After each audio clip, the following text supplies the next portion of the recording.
And we continue our coverage of the ACC kickoff here in Charlotte.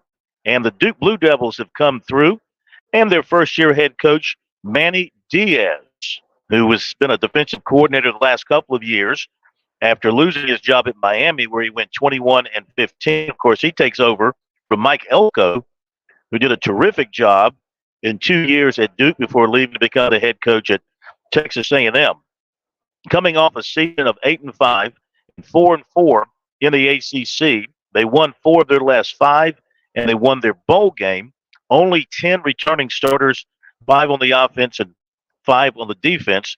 They averaged 27 points a game last season, giving up just 19. So they were pretty good on the defensive side. And, of course, Diaz is very much a defensive guru. That is what he has focused his career on for the most part when he's not been a head coach.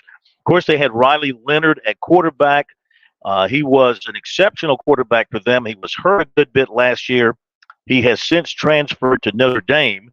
So that has opened up the quarterback's job. Right now, Grayson Loftus from Gaffney could be the guy. He started the last 5 games, and he won 3, and he passed for 1,000 yards last season. However, they brought in a highly regarded transfer, Malik Murphy from Texas. He's big. He's 6'5", 238. He's a guy that got lost in the shuffle there at Texas, but a heavily recruited guy out of high school. He'll have a chance to come in and win that quarterback's job.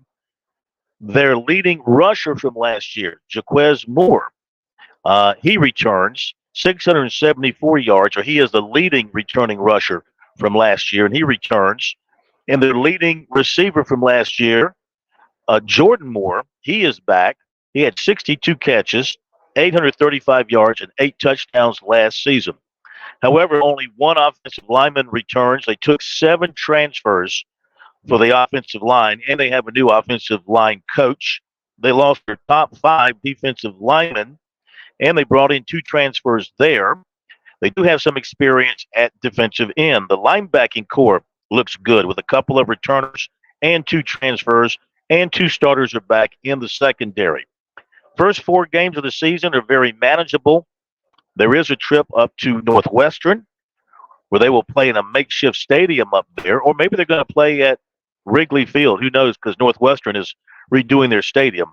But anyway, the first 4 games are very winnable for Duke, and they will host North Carolina and Florida State, SMU, and Virginia Tech. So they do have a home schedule that will challenge them quite a bit. So can Duke continue the upward trend that it had under their previous administration? We shall see here. Manny Diaz did not do well enough in Miami to keep his job there.